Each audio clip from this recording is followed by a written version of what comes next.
Hey everybody, welcome back to the channel. Thank you so much for once again joining me for tea time. Today we are live.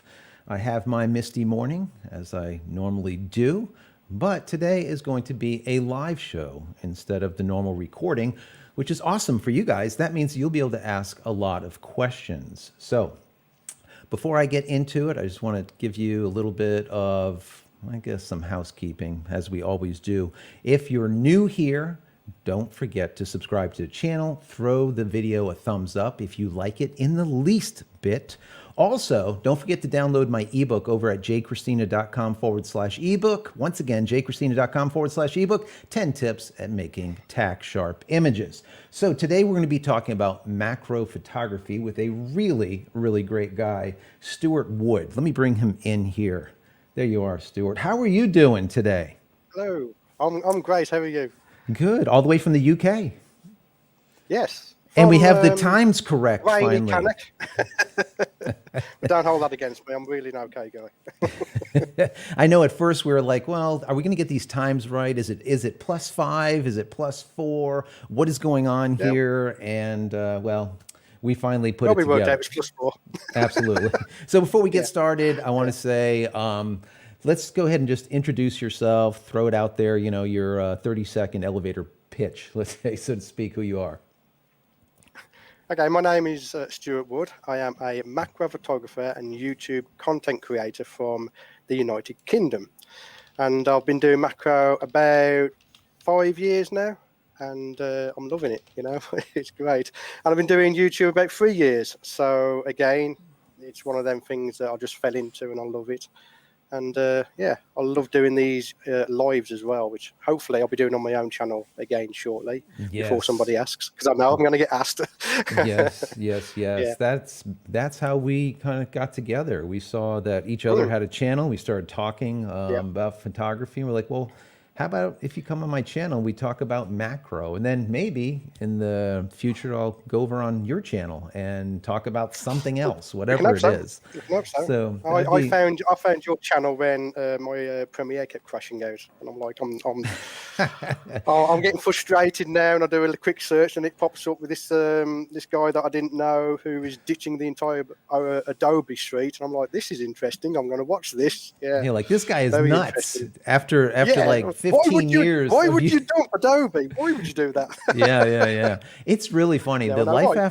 that life after Adobe cutting the cord series that I did, for some reason, it popped. It resonated with a lot of people. A lot of people said, do I really have to use Adobe product to be a professional? And the answer is absolutely not, because our That's the studio thing. used to be Yeah, fully sorry to interrupt Adobe you.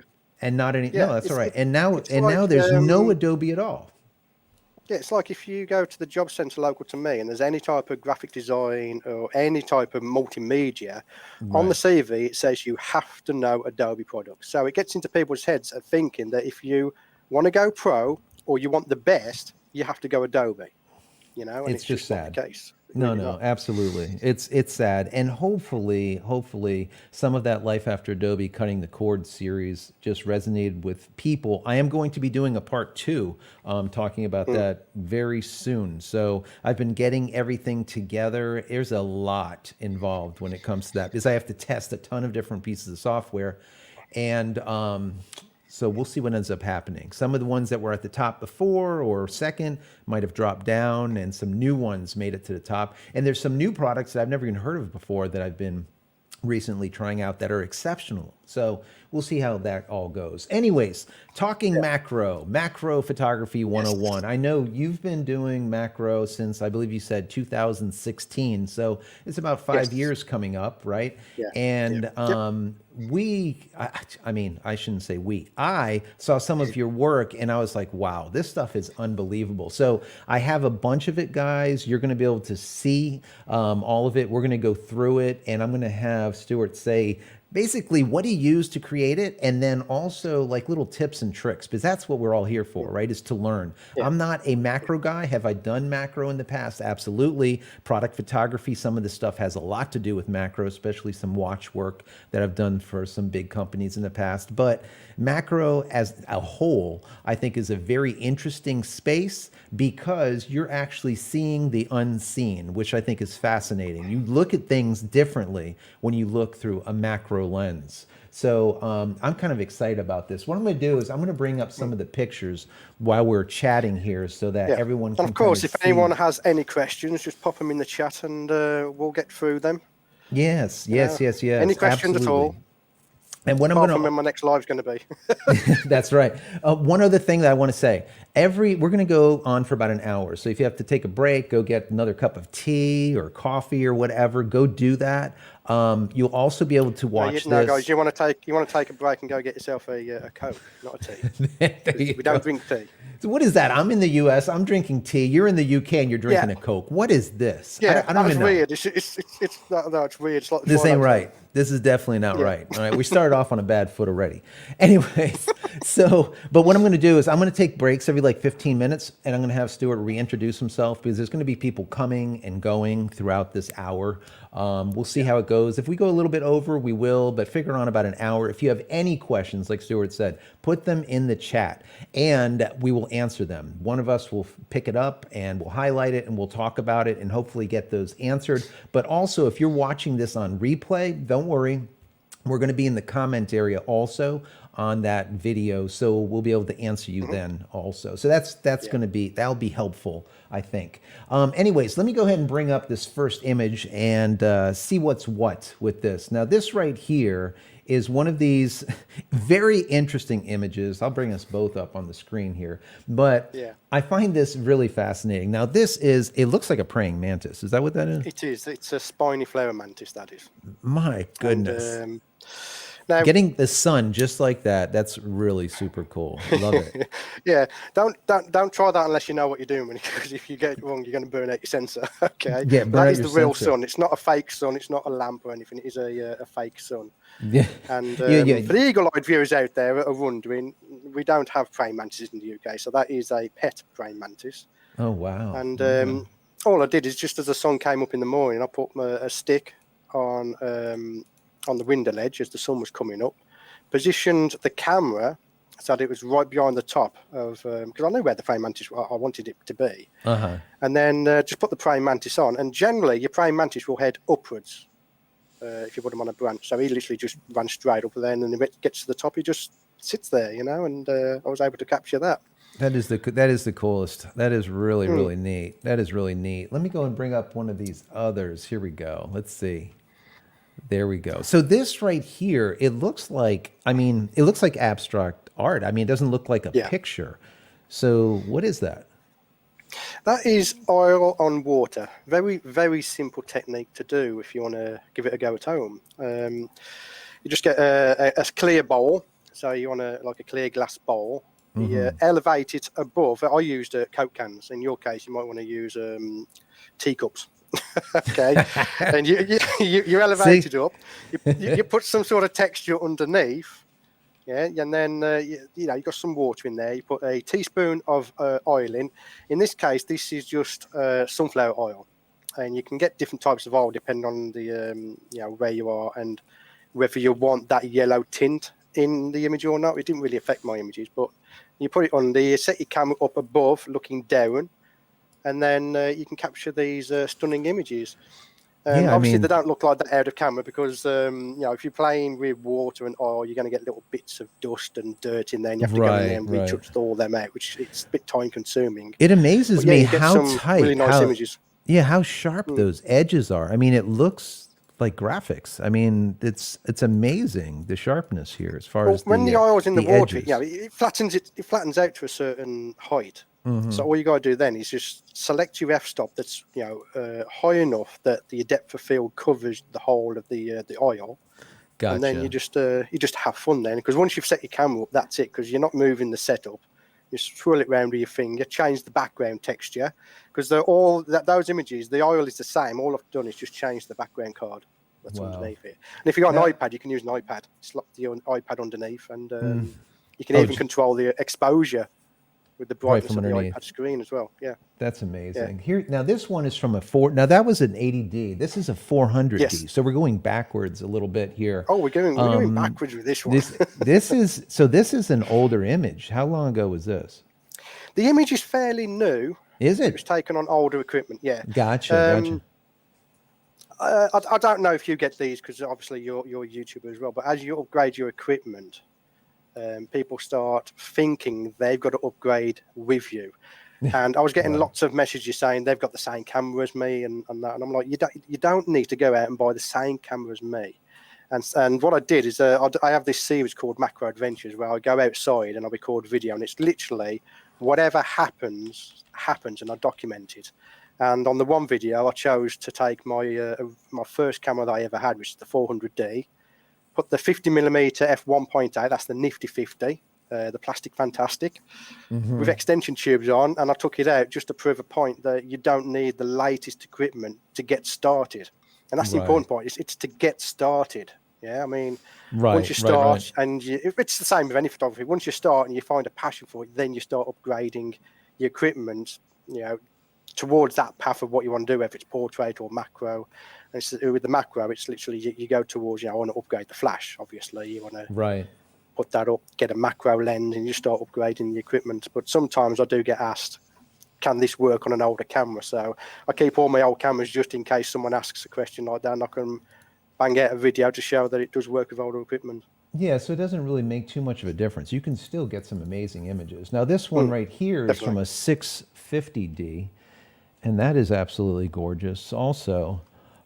This is another one of yours. Now, is this newer or is this an older one? This is the 650. That was actually one of my first ones. Wow. That was actually one of my first ones I did. In fact, when I did that image, I didn't even know what that technique was called, which is water droplet macro photography. It's a dandelion clock, and I just take a normal hairspray and with water in it, sprayed it on, and then I put, because I was using a dandelion clock, I got an actual dandelion flower and put that in the background in the lower right-hand corner and just snapped that shot. And this is one of the shots that really got me started interested in the whole macro thing, because it's the one subject I really missed about photography, whereas other things like portraits or landscapes, I didn't really miss them. But macro, I was missing it. So that was one of my early shots, yeah. Yeah, that's beautiful. That is absolutely beautiful. Now, this one right here, I really like. This is probably, this I use for the background because I absolutely love that. The darkness, the contrast, the light. I mean, it's just, that is stunning. That's stunning. It's amazing how these images, guys, to me, now I'm a fine artist, right? From way back. Okay. That's what I went to school for. And then, of course, I went to photography. Commercial art, advertising, design, and all the rest of the stuff. But anyways, fine art was always my love. And a lot of these images that we're seeing that are macros, they look like fine art to me. They look like paintings. They look like, so you do have to have a little bit of an eye to see these things, to get them just so, let's say. But this is just gorgeous. I mean, it's absolutely beautiful. It's a very, very easy shot to get as well. You'll be surprised just how easy that shot is to get. I mean, it's a dandelion seed that's in a little specimen holder, which I'll get one out in case anyone doesn't know what they are. Specimen holder is what they're called, but they are literally a mobile phone tripod. Oh, wow. With a little alligator clip on the end of it. I don't know if I can get this to focus. There you go. Yeah, there you go. It's focusing. But easy just to do it like that, yeah. Oh, and that's what then you just place the dandelion seed in there. Okay. You then get yourself a little syringe. This is a diabetic syringe, and the water. Obviously because it's a syringe, it's designed so that the water doesn't attract to the actual metal, so it just repels from it. And you can just drop the drop onto your dandelion seed, and then for the background, it's just a simple background card.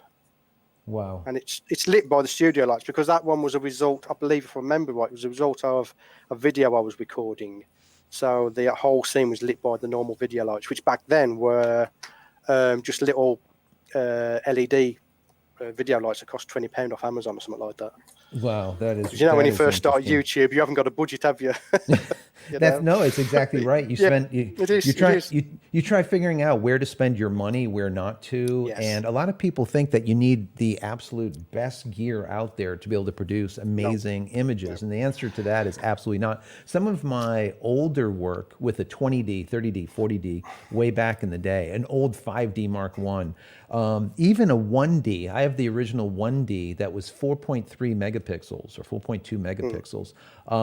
It was $7,000, but we did, we used it for sports at the time. That was way back. But I have some of my favorite images out of that. So, it really, the gear doesn't matter. A lot of people think that the gear makes the photographer, and absolutely No. not the case. The photographer Absolutely not. always makes the No. gear, period. Let's see, So Kilo Hotel, let me see. He asks, is image stacking in post more important to learn than buying a dedicated macro lens like a Canon MP65? That's a great no, question. no, it's not that important. I'll be honest with you. I rarely do focus stacking. I am doing it, and I'll be honest with you. And the people that follow me will be laughing in the comments now because I have a potato PC that really doesn't like focus stacking. Okay, it's an 8-year-old machine. It barely gets through on a daily basis doing YouTube. So if I can avoid stacking, I will. However, I won't tell you not to learn it because as you progress as a macro photographer, then the one thing that is a bane when it comes to macro photography is the depth of field. So if you want to learn focus stacking, it is beneficial, but you don't have to begin with. Okay. So that's Gotcha. probably the best way I can put it. Like I said, it's an awkward question because I want to learn it, but I'm finding it difficult because obviously my machine really doesn't like focus stacking. It just hates it. Yeah, no, I hear you. You get, you do with what you do. It depends on the equipment that you have, and you make do with it, Exactly. and that's just it. Now, Exactly. Deb Bear here, she says here, did he add any soap to the oil and water to help define the circles? That's a great question. It's literally just water and sunflower oil. That's it. That is it. Gotcha. Keep it simple. Well, If you keep it that's it. simple, you generally get better results. I can see Deb Bars also asked, do you add any glycerin to the water for the water drops? And I used to when I first started because I read on somewhere that you have to add glycerin, but now I don't. I'll just use plain tap water. Oh, The okay. only difference between adding glycerin and the tap water is the tap water will evaporate quicker than the glycerin Oh, version. okay. That makes So sense. That depending makes on how sense. quick you can get the shot, will depend whether you want to use glycerin. But at the same time, and this is where you're always to and fro when it comes to photography, right? The longer the drop is on your dandelion seed, the more, if you look here, the more the seed will close up. So it's Gotcha. a toss up whether how long you're going to have because every seed is different. But generally, I'll just use normal tap water, pop it in the middle, and take the shot, and And that's that's it. it. Simple. Yeah, All literally right. basics. Let's go. Let Yeah, me go and and well, simple. It looks. the You say it's simple, yeah. but when you do it, we'll It is see. honestly. It's once you've done it once or twice, that's it. You run with it, And there's loads of videos on my YouTube channel that show how to do it because How to it's a do popular it. subject. Yeah, we're gonna have to put that YouTube channel for everyone to come and visit you after. This shot here is this spider inside a flower. I love this. This is the cutest thing like ever. Black and white. I am a fond. I'm fond of black and white. I do a lot of fine art. Yeah, In black and I'm white, just starting to because do black and white more often. I'll be honest with you. I didn't I used to just love like it. Yeah, I do love it. You can for Yeah, me, black and white. All of my fine artwork is always black and white, and I use film cameras for it, just because it kind of just cuts out the noise to me. It breaks an yeah, image down to the essence, the bare essence, the soul of what you're trying to get across. In comparison to color, sometimes it gets a little bit off subject, so to speak. yeah, Now, of course, you can use color to tell the story also, but I like telling a story with shape and form. yeah. So that's why I And love. So this is just super cute. I love this yeah, and little it's guy. funny you put this this image up because that type of image is the major complaint I get on my YouTube channel, because that's a result from a video where I'm showing how I photographed the flower. Then right at the end, I'll go, let's put a jumping spider on it. Bang. And, you got the arachnophobias are there. They've come to watch for the flowers, and all of a sudden there's this spider that's popped up on the image, and it freaks them out. I get complaints Like, all what the time happened about there? it. They're like, we love your channel and we like you, but we want less spiders. Yeah, just And then if I don't go do with the less spider spiders, again. people start emailing me saying, where's the spiders at? It's quite funny, but yeah. Yeah, so let me just ask you real quick before we go into this. This is really cute too. It looks like a ladybug. Let me ask you, who Yes. is Rose? Rose is a jumping spider that I use to produce I call them a pro tutorial, which I have for sale on the website. Excellent. And it's a 2-hour tutorial that takes you through from the start, the concept of the shoot, all the way through to the final print being mounted on the wall of a jumping spider photo shoot. It's so And awesome. I named her Rose because it was one of my subscribers that named her, actually, because when we photographed her, the first shoot we did with her when she was very young was on a dried up rose petal. And he said you should name it Okay. Rose. So I was like, yeah, we'll call it Rose. Yeah, the subscribers, they like naming my spiders. I don't think I've named a spider now for several years. I don't know a lot of They do people like that own naming them. spiders, but you having spiders, I just think it's cool. I don't know. I have like everything. My Hmm. son has like everything. He's got chicken in the chicken coop. He's got parrots and crow and all kinds of lizards and geckos and all sorts of things, but no spiders. Yeah, So I don't know. Maybe no. we need to get like a tarantula or something. Jumping spiders are Something big. starting to get more popular in the pet industry. There's a lot Are of they people starting really? to have them now. Yeah, because one of the things with jumping spiders as well, because they look cuter than a normal spider because of their big eyes that make them look a bit more of a character than a standard spider. Uh-huh. A lot of people are using them to get over their fear of spiders. So That it's makes curing sense. people's arachnophobia. And in fact, I actually suffered from arachnophobia before I started macro. Oh, wow. It's quite yeah. Yeah, and you're shooting The first spiders. jump I had, I wouldn't handle it. I was like, I'm not handling that spider. And then eventually, I got over it. Now I can just handle tarantulas, jumpy spiders. It doesn't bother me no more. You know. Wow. So this one that we have on Yeah. now is that lady. It's like a ladybug It is image. a ladybird. Yeah. Beautiful. You call them ladybugs, don't you, in A America? ladybug. What do you call them? Yeah. A bug? Ladybirds. Ladybug. Oh, there you go. All right, that works. I'll run with it. I can see that there's. What did you use for a background? I can see little lines and like almost The scratches background is and. just a simple blue background card, which I have on Oh, my okay. website. Just these. It's like it's a grunge texture, okay, Right, right, right. and then I put color on it, just a color layer to create these textures, and they're great for particularly in the studio, because obviously you don't want the studio wall in your shot.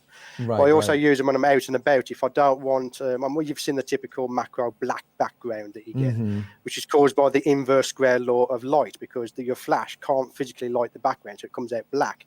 And people like it. I don't particularly like it unless I'm going black and white. Then I'll have the black background. So I'll just slip these cards in the background if I've got no physical way of getting the natural background in there, and they work quite well.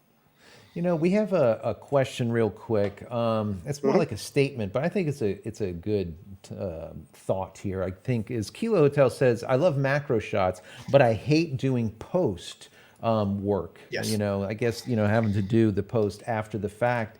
And the question, I guess, that I would have is, how much post do you have to do on a lot of this macro work that you're doing? Is there a lot, or can you do a lot of it in camera before even getting into post? For this type of work. It varies. It varies. I'll be honest with you. If I'm doing an outdoor shot that's a natural shot, I do very minimum post production. I might adjust the color, add saturation, and sharpness. The usual things you would do with most pictures.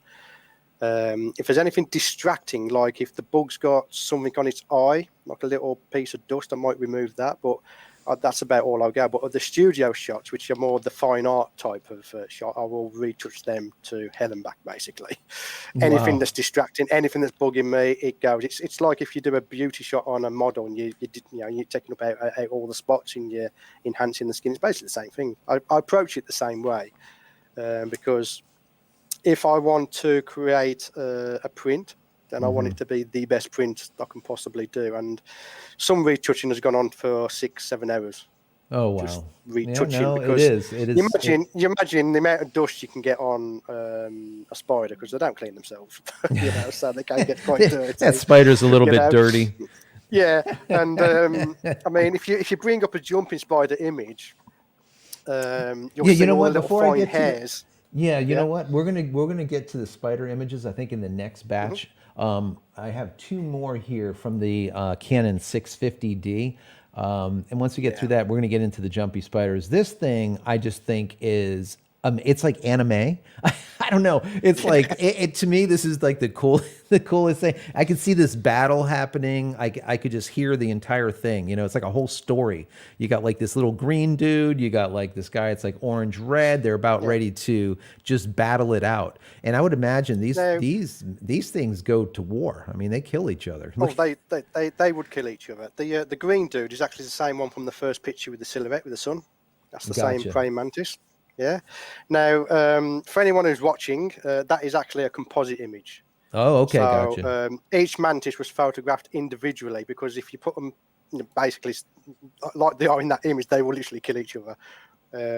So I had Gotcha. the stick set up and I made. I literally did a several passes of a mantis would go from the left to right and then right to left. Put that Uh-huh. one away. Bring the other mantis on. Bringing the same thing left to right, right to left, taking images as he's running across.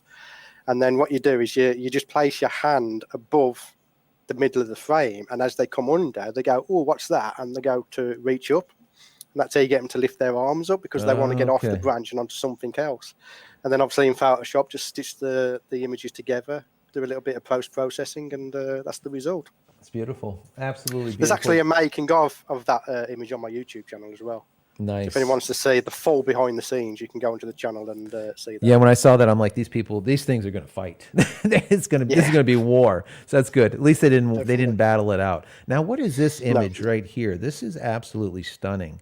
It looks like that that is droplets. what's known. Yeah, What is it's that? what's known as water drop refraction photography. And Gotcha. what you do is you place water drops on any scene. It can be absolutely anything. And the rounder you get the drops, they act like lenses in your camera. Hmm. So then what you can do is you can put a subject in the background. In this case, we have a Jabroa daisy that's in the background. And then what you do is you can focus your lens so that the actual refraction in the water drop itself is in focus.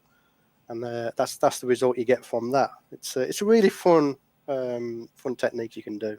Yeah, that's just it's beautiful. It's really really nice. Now we're going to get into some spider shots.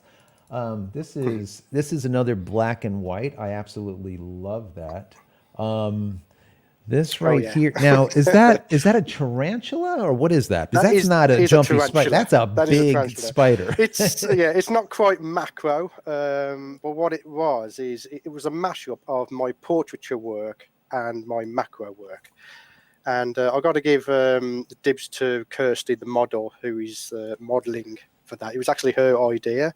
She held Wow. one of my jumping spiders, and I said, I want to take a picture of my jumping spider on your skin so you can see the jumping spider and then you can see all the pores of the skin. Uh-huh. And she's like, yeah, we can do that. And I did that. And then a week later, she turned around and goes, I want to do it with a bigger spider. I want to see, she wanted to see more of her body in the shot because obviously Right. if you take a macro shot of a woman's body, doesn't matter what part it is, yeah, Yeah, yeah. you're not going to tell what it is because you're so close, you know. And she was like, I want to see the rest of, more of my body. And I said, well, the only way to do that is to have a bigger spider. It just so happens I knew someone who had bigger spiders, and Oh, so this isn't your yeah, tarantula. This is someone no, else's that that's you had not to my borrow. tarantula. No, yeah. So I give her a call. I explained. I said, this the shoot. We're going to have a nude model. She's a model, so she's used to doing that stuff. But she wants a spider on her body. She wants Right. the spider to crawl over the body, and I'll take shots. And she's like, yeah, I've got the perfect one for that. So we had a spider wrangler on set. Wow. Obviously, they had the model and myself. Had the wife. She was doing the lighting because obviously with a wild spider, you can't really tell the spider where to go. You can't go, Right. oh, just crawl up her back. It's not going to do that. So we had to let the spider just go where it wanted to go and adjust the lighting depending on where the spider ended up. And we got some cracking shots that day. We really did. Yeah, this is another one Yeah, of the model, and that's just cool. That's just cool. I yeah. like the That's my lines. favorite one.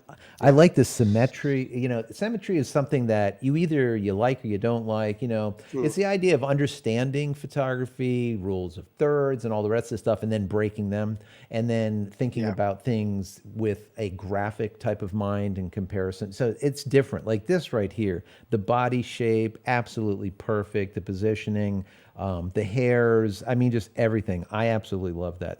It's a perfect crop for a perfect picture. It's really really sweet. Love it. Yeah, I really did enjoy that, and my subscribers keep asking me to do another shoot, but document it for the YouTube channel as well. So obviously, with the current situation, I can't do that.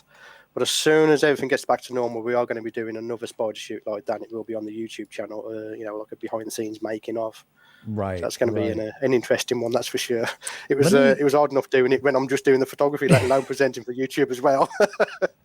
let's get into a couple of questions. Daryl here Okay. says, I would love to know how you get the insects to sit still and pose for you. I've never been able to get bugs shots because they fly away or run like the devil. So yeah, There's a it's couple of techniques. The first one, if you're doing wild ones, is I've never done this. So even though I'm a macro photographer, I've never done it because I've got kids, unfortunately. But you can go out early in the morning so it's cold, and your insects just will not move. They're just so okay. cold. They're not bothered. They'll just keep still.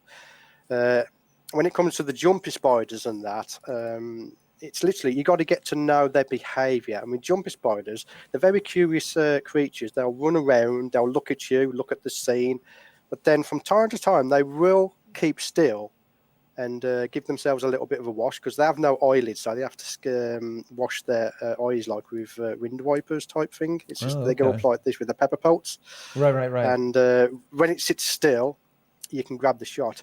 Another thing as well I've noticed is as you get closer with your camera, they sometimes turn around and look at you.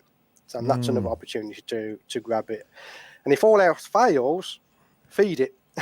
They're like men. When they're eating, there's nothing else is going to bother them. Okay, so literally, with a jumper spider, if it's got some prey in its mouth, you can literally prod it and it ain't going to move. It's too busy Well, eating. I guess that comes into this here. Now, I don't know if Yes, this is a water droplet or what that is, but I can see that that is this is honey.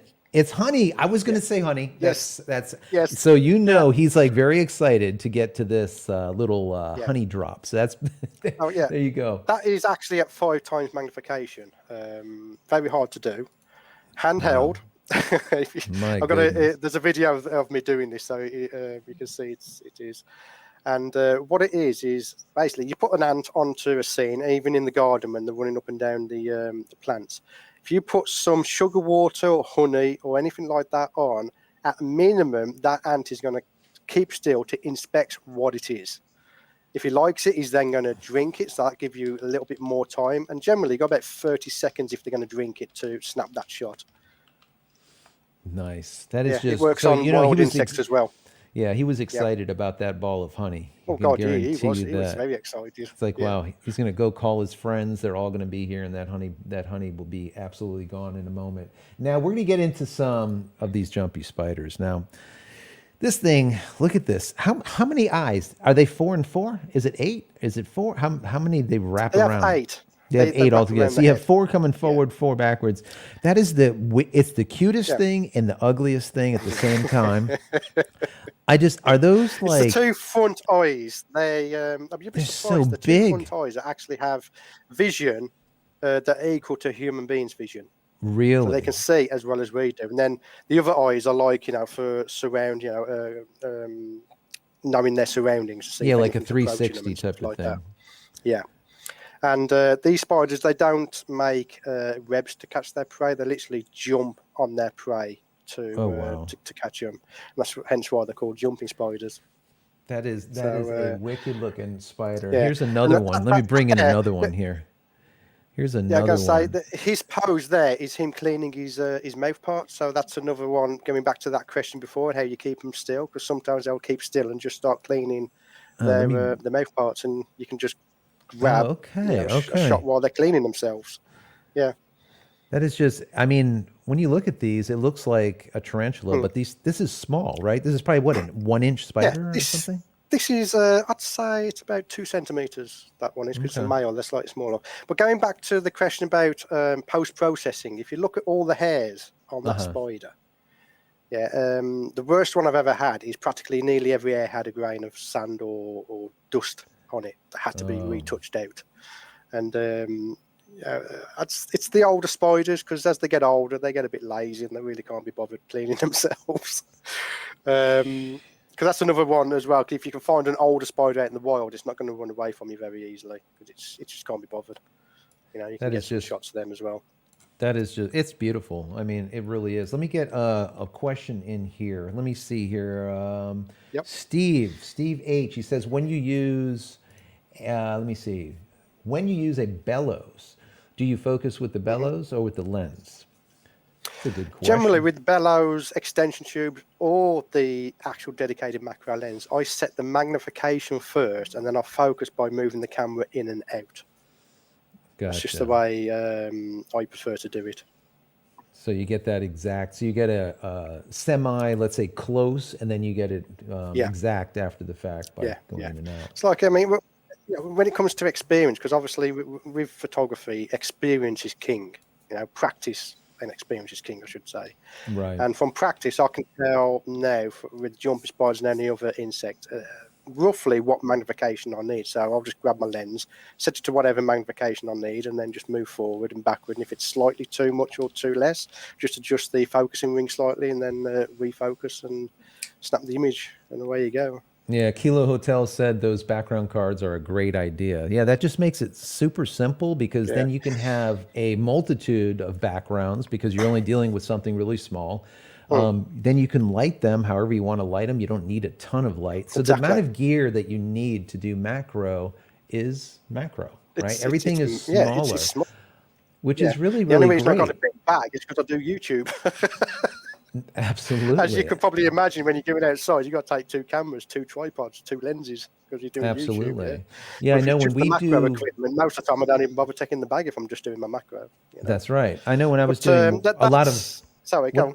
when I was doing watches Uh, and whatnot, I know yeah. that the entire gear was literally a soft box, a couple of reflectors, and two small LEDs that were like tiny, and Mm, that was it for the entire shoot. So you yeah, probably had like a total of maybe $100 worth of lights. So you don't need a yeah, lot to be able to get some amazing shots and get that backlit, or getting, I guess you would say, to sculpt the light exactly the way you want it, get it exact. So that's exactly. something to, there's something to be said about getting light exact in camera. A lot of people, what they'll do is then later on in post production, they'll go and try to manipulate things. You want to get stuff as close as possible in Definitely. camera Yeah. so that when you're in post, you're not spending hours and hours at nauseum sitting there in post. Unlike what you I have to do actually sometimes, I fell cleaning into that hairs. method.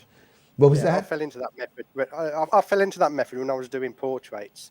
There'd be like a hair in front of someone's eye, and they'd be like, someone will come, oh, do you want to move that hair? And I'm like, no, I'll fix it in Photoshop, it'll be all right. And then Right. I'm spending the next 12 hours photoshopping out a hair, whereas if I'll put the camera down and move and just move the hair, I wouldn't have to do that. So Just get it definitely try right. and get it right in camera. Yeah, definitely. Absolutely. Absolutely. So here's another one of these spiders. It looks all teal in color. Absolutely beautiful. And the Yeah, background here is gorgeous. I mean, it looks like molten lava. that And it's that is probably like, another background card. there you go. Absolutely gorgeous, right? Yeah, that is a Caribbean versicolor tarantula. They are that blue in real life. It's not been edited in Photoshop. Wow. And the only downside is as they grow older, they lose their color. So the younger spiders, they really are a vibrant, bright blue color. Absolutely gorgeous they are. It's absolutely beautiful. Beautiful. Yeah, Kilo Hotel said that's a cool shot. The spider on her back. She was referring back to that Yeah. older the picture that we showed earlier and the drop of honey Stephen was saying. I know that when I look at these, it makes me think about, some type of monster. You don't even know what it is at Yes. first. When you just look at it, you're like, wow, that is a spider. And you can see the eyes. If I zoom in a little bit Mm, here, you can see them, but they're not like the jumpy spider that has those big eyes. They no. have almost equal size eyes in the front and probably Yeah. in the back. Tarantulas are practically blind. They can't really see, so the eyes are just useless. What they do is they feel for vibrations. So Gotcha. they feel you approaching them, or if a prey comes near them, they can feel the pitter pitter of the insect's feet, and that's how they hunt. So yeah, although it's the same, it's a spider. People call them a spider. It can't be more different than a jumping spider at all. Now here we have, I guess, is that a dandelion? It could be. So you have like a mix of like dandelion, water drops, and spider, I guess, in Yeah, this. that's a self-size seed. That is, it's like a giant dandelion clock. They really Wow. are big. And I did a video on it where I was doing the self-size season. I sat there and thought, I'm known for my water drops and my spiders. And I thought, let's just put the whole thing together in one shoot and see what happens. And that is actually a wild jumping spider. It's So I'll beautiful. just chuck the jumping spider on. He did his little thing, running around trying to find out how to get off, snap the image, and then put him back in the garden where I found him. Wow. That is beautiful. That is beautiful. Here we go. Here's another one. Now you can really see those massive, massive eyes on the front. Look at that. Yeah. Wow. And the Yeah. coloring, it's almost like a rainbow color. That is absolutely beautiful. Beautiful. Yeah, the Let me zoom female into this ones, a they little bit. have those rainbow-coloured mouth bits. They do, and that is actually that spider is on a maple leaf, and then for the background, I didn't use textures this time. For the background, I used maple leaves as gels on my flash. So she's Okay. being lit from underneath and from behind, but the light is coming through the maple leaf, which then surrounds her to light her up. And then if you look in the eyes, I'm using a fill light from my trim macro flash. So I'm filling in the front. And that worked out quite well, that did. I really did like that image. And that's a single shot as well. So let me I did ask go you. for a focus stack, but she moved. Yeah. That would make it easier. So let me ask you, what lens did you use for this shot? Because people are going to want to know gear and whatnot. We know that these are a EOS R is what this was shot with, but what lens did you use for it? All right, let me just bring that up for you. And while you're bringing that up, That what one is your is favorite? I would say too. What is your favorite lens? It's a toss-up, right? That one is taken with the Canon MPE 65mm lens. That is. Okay. I call it the holy grail of macro lenses, because if you get into macro in any kind of seriousness, you end up with that lens. No matter if you're a Nikon shooter, Sony, or a Canon shooter, you end up with that lens. It's a 20-year-old lens, and it's Wow. still craved after as the lens to have for macro.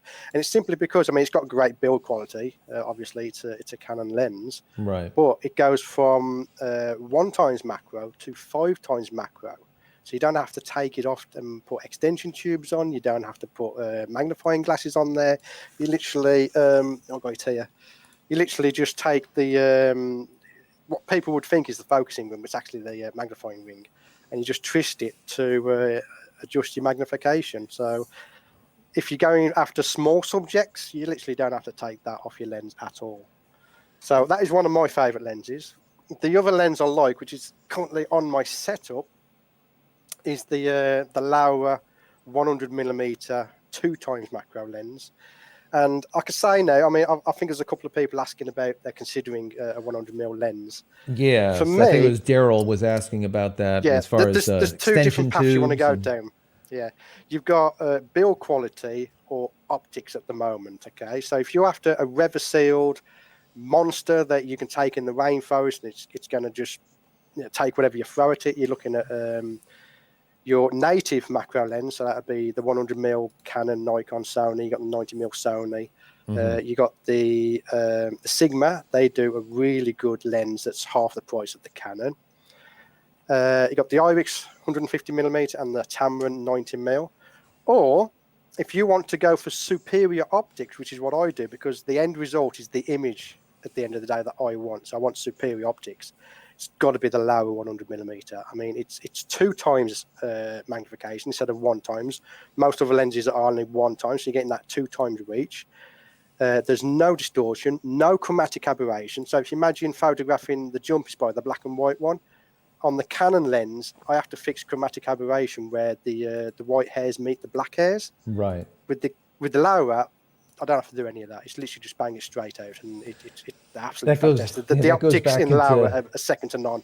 that goes back to the idea of getting stuff right in camera in comparison Yes, to in post. exactly. Whenever you can get it right in camera, I mean that's always the way to go. Absolutely, hands down. And, Let me just say one thing. If anyone's Oh, go ahead. Go wondering, ahead. I own these lenses. I did a review on the Laowa, but I was that impressed with it, I went and bought it. That's how much I like that lens. And in fact, my Canon is sitting on my shelf up there. It doesn't get used no more. Just sits Yeah, there. speaking about that, we're going to get into that just a second. I want to say that if you've just joined us, okay, what I want to do is just have you give us a little 15-second pitch of who you are. So if someone's coming in here new, they know what we're talking about and who you are and Okay. whatnot. So go right ahead. Okay. So again, my name is Stewart Wood. I am a macro photographer from Cannock in the UK. I'm also a YouTube content creator. So a lot of the images you're seeing on screen now, I actually created on video for the YouTube channel. So if you have a look at the YouTube channel, you'll probably find a behind the scenes video of how those images were created. Awesome, awesome. So I guess going into you saying that you have that 100 millimeter on the shelf. My, Mhm. I've talked about it on my channel all the time, and you know where I'm going with this.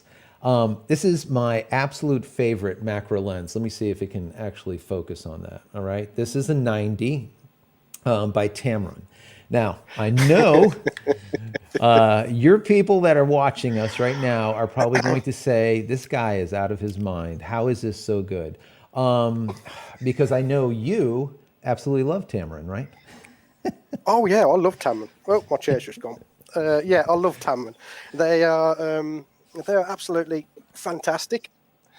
And this is what I do with my Tamron lenses. Anders has already commented. Look, I turn them into flower pots because they always break on me.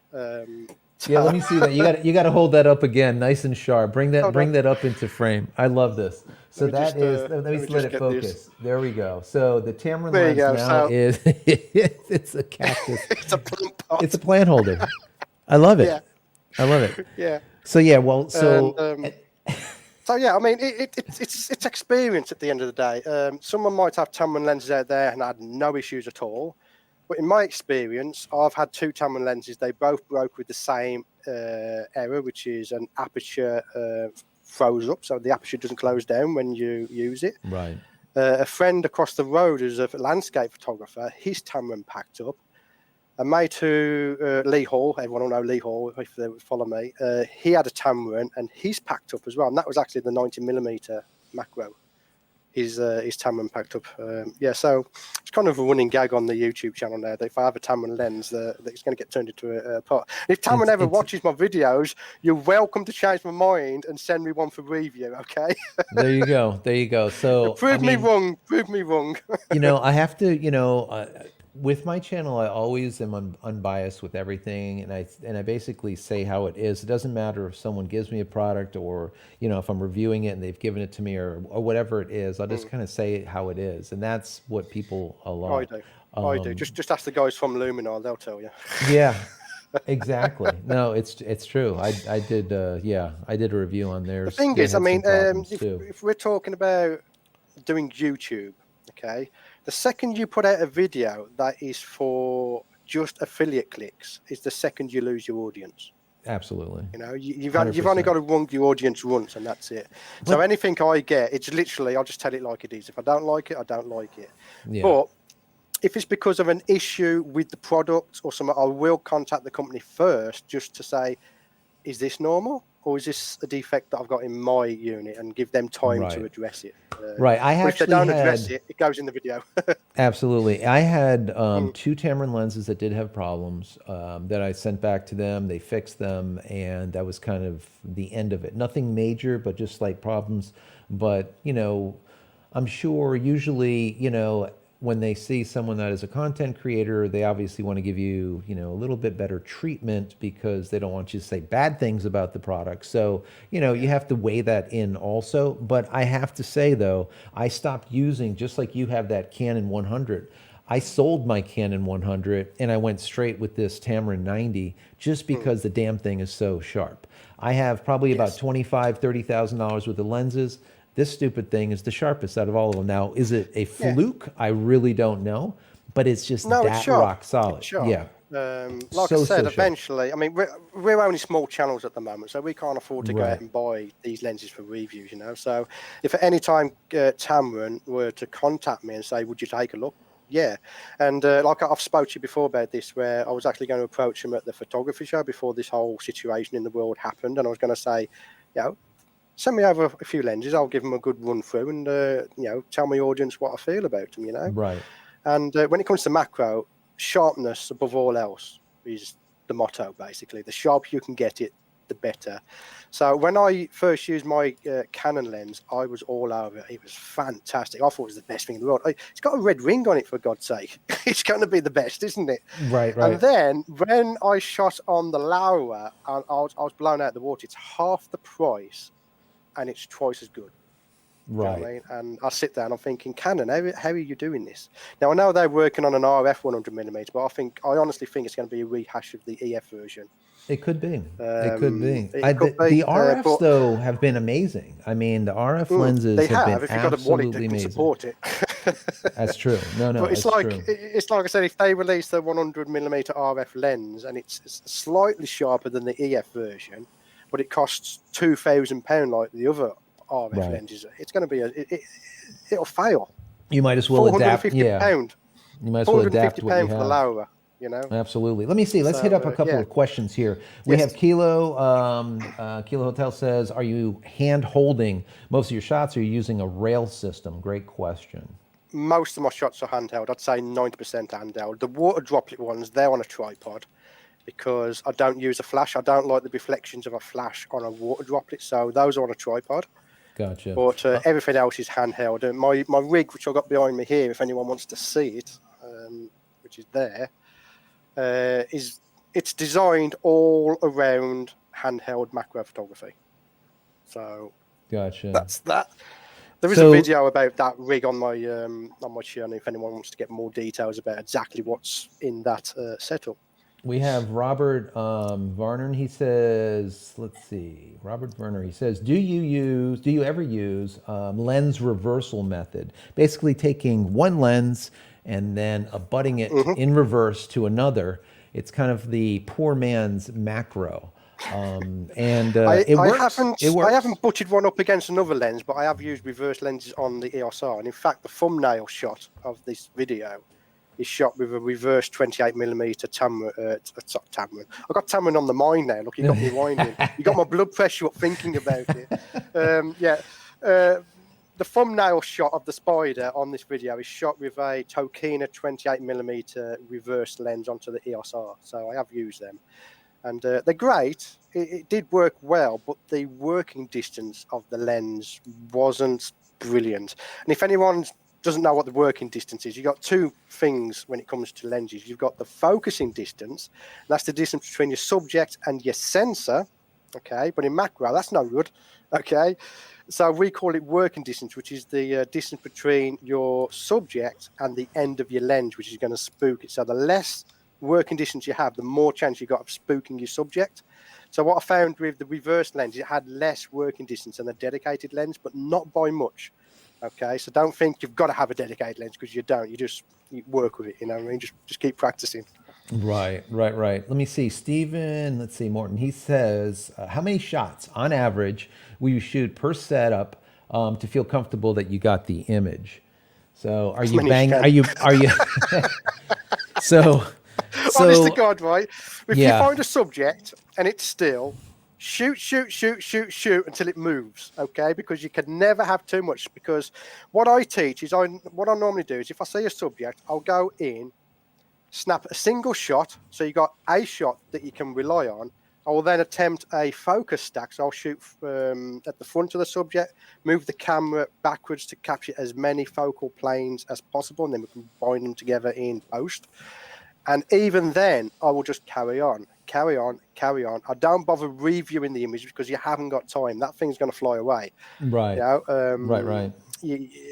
So you literally just go. Because at the end of the day, you're not costing no money. You just delete them. You know, right, you delete the ones that you don't want afterwards. Yeah, absolutely. Say, it's not like years ago, right, where we had film and you had a lot of film. You know, you're banging through film. It gets to be expensive. I would probably keep 1 out of 100 shots. Okay. Sometimes I've gone 500, 1,000 shots, and I keep just the one. Wow. You know, it's just the way it is sometimes, because the hardest part or the hardest situation you'll probably find yourself in is out in the wild. You've got yourself who is moving. Even on a tripod, you're still slightly moving because of vibration, because of the magnification effect. You've then got the subject that's going to move, and if that's on a leaf or a piece of grass, that's moving. You've then got the wind blowing, so you just snap. Just get as many as you can. Snap as many as you can. Yeah, basically. So we have Robert Sisson. He says, where do you get the background photo cards? Great question. That's a really good question. I made them myself, and if I can plug them, they're also available to download on my website. And the reason I did that is that I wasn't going to do them, but I started using them in my videos, and everyone was like, "We want those," and I'm like, "Well, just go and make your own." Right. But they said, "No, we want yours to help support the channel." So that's perfect. So you know what I'm going to do is, so in the chat, what I'm going to do is I'm going to put your website so people could just click on it and go over there and check those out. That's a great question. So if you go on there, they are there to support the channel, because as you'll know, it's when you're first starting, it is quite a struggle, because you've got to have the video gear and you've got an income. So Andrew says, my supporters are great. Absolutely. That's the one thing. I mean, doing what we do, we're smaller channels. The larger channels and most of the people that follow us, they follow the larger channels also. Yes. And there's a distinct difference between the smaller guys like us. You know, we have 30,000 subscribers. You have about 30,000 subscribers, and it's a different feel than a channel that has 1 million subscribers.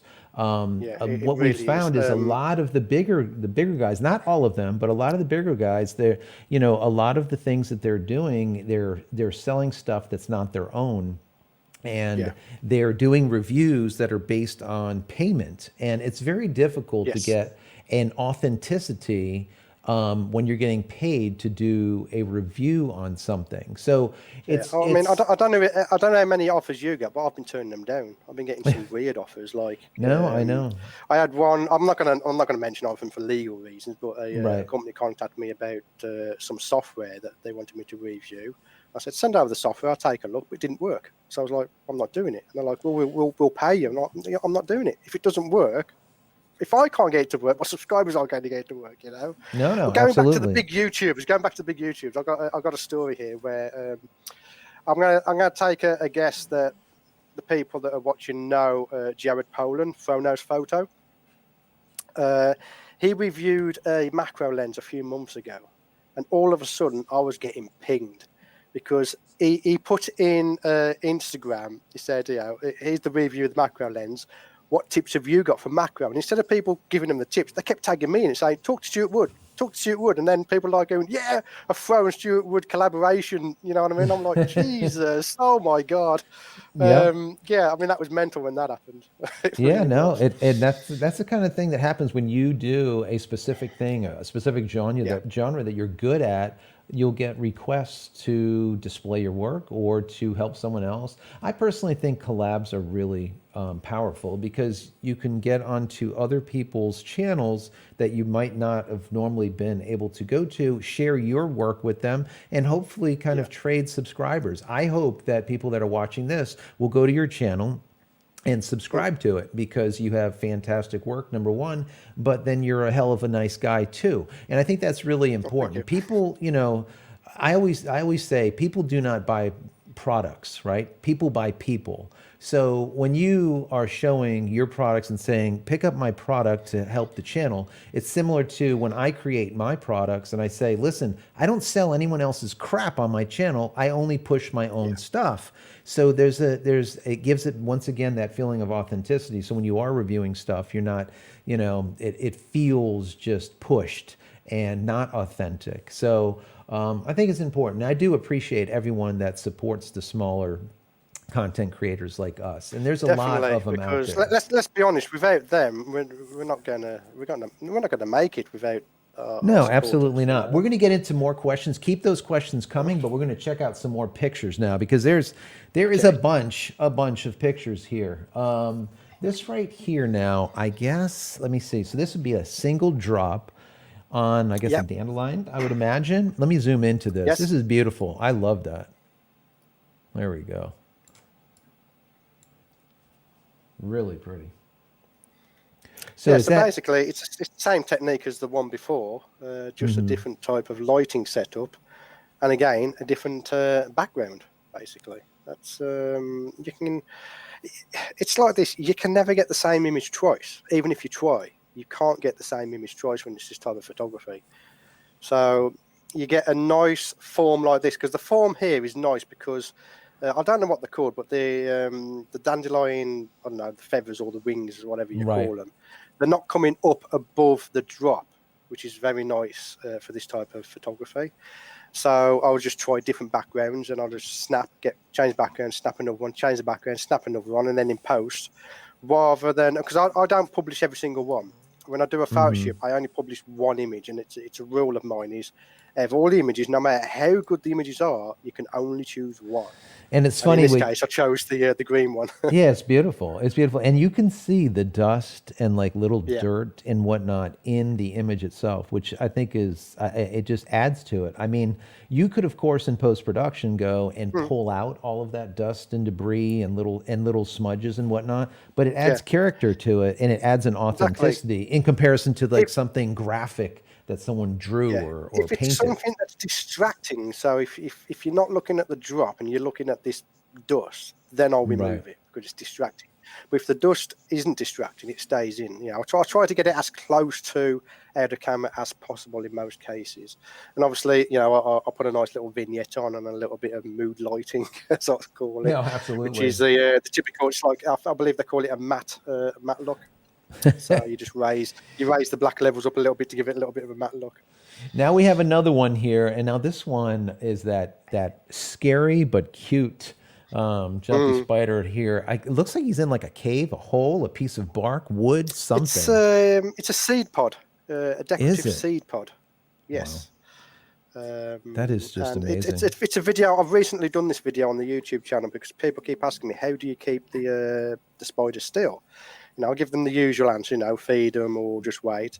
But another technique you can do is allow them to go into a little crevice somewhere, Hmm. because the jumpy spider, his front eyes are his main eyes. So it's like us, if we was to go into a cave and we're hiding from someone, we're going to turn around and look out of that hole to see if they're coming. And that's what the spider does. He goes into those little crevices, he turns round to look out to see, is anyone coming after me? And that's one way of being able to snap an image.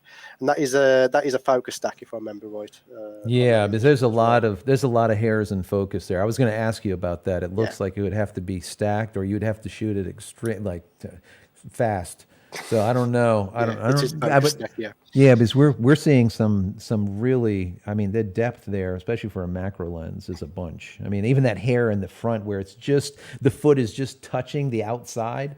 I mean, that's Yes. you'd be shooting at that like f/16 or something to be able to get that with a macro. You know, you would need a ton of light and Even at blinded. F16, you would not get it. You wouldn't get Yeah, it you with probably wouldn't get F16. enough. You So wouldn't get enough of it. that one, I think, if it's the lower lens, if I remember right, because my memory is not good these days. That is the lower EF 100mm. So I'm going to guess it's probably around 7.1 on the f-stop, and then you just take a series of shots and then combine them all in Photoshop. Sweet. There's another refraction type of shot here with like the Yeah, beads of water. That's beautiful. Now this looks very yeah. graphic to me too. I love this. This looks so Hmm. nice. That's um, it's so easy to do these. That is literally a blade of grass, 4 water drops on it, a flower in the background, and where you place the flower depends on how big the flower is. The bigger the flower, the further back you place it. Hmm. Okay, and then the reflection surface is just my mobile phone. That is it. You Wow. just place the mobile phone underneath it, and that's the result you get. It's the idea of journeying into the unseen, like we Mm. said with the title of this with this video, and that's basically what you're doing. You're taking this journey into a very small location. I mean, look at this. This is absolutely. This to me looks like a sun flare. Like this looks like the sun if it was in Yeah, yellow instead of in this purple color. yeah. That it's just again, it's just a water drop with a flower in the background, and the water drop is on. I think it's a leaf from the same flower that's in the background. Hmm. It's gorgeous, So absolutely yeah, gorgeous. there's another image that's basically the same, which I'm sure you'll bring up, which is a post production of that image. looks like a solar flare. Yep, there you That's go. the one. So basically, I took that same image. I did some colorization on it using my macro presets. And then I crop out the top left quarter and then duplicate it around. And it gave this kind of solar flare type of look to it, which I really loved. I really loved that one. Let's see. We have another one of your friends here with a dark background, which is beautiful. His hair is just like sticking up. Look at his hair. That's Rose. This is Rose. All right, there you go. Yeah, see, that's now Rose. we know, everyone. This is Rose. We know who Rose is now. Yeah, that's the final image from the Pro tutorial that I was talking about earlier. That's the actual image you get to produce at the end of that tutorial. So is these colors 100%? Those are the colors that the spider has? They enhanced, that's the color of the spider. What it is? Wow. Yeah, I've saturated it a little bit because that's what we macro photographers do. Sure. But yeah, but that is basically the colors of the spider. Yeah. Beautiful, beautiful. There's another one here with these webs and water droplets. This is gorgeous too here. Let me go ahead and move this. That is a self-size seed again, that is. Yeah. So my internet's starting to blow up. Oh, that's all right. Just go and check if the kids are downloading anything for me. Yeah, you know what I'm going to do while you're checking on that. What I'm going to do is I'm going to put on. I want you guys to see this, and then we'll get into more questions or whatnot. But what I'm going to do is I'm going to play that video. It was nice enough to send me over a video. I'm going to play this, and then we'll kind of be right.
Now that was beautiful, beautiful, absolutely beautiful.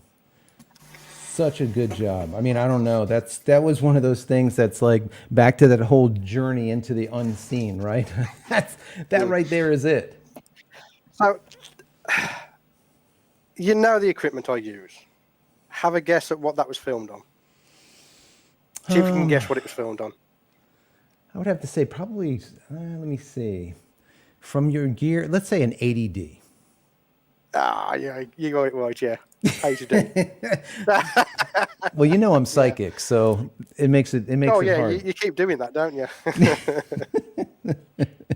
But yeah, so that, in case anyone's interested, that is simply, you get a small, am I on the screen? Yeah.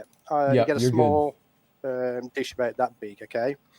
You pop in some milk, oil, and some paint. And to get the little sparkly bits that look like stars, I use metallic acrylic paint. Okay, water it down a little bit, pop it all in there. And then what you do is you set up your camera. You set up your distance, how far you want to be and all that. You set up your video, press record. And then what you do is you get some soap solution and just drop it onto the surface of that mixture, and then all hell breaks loose because it breaks up the surface tension. The oil bursts and the paint bubbles, they burst, and then it goes all over the place and just it explodes. You just do that.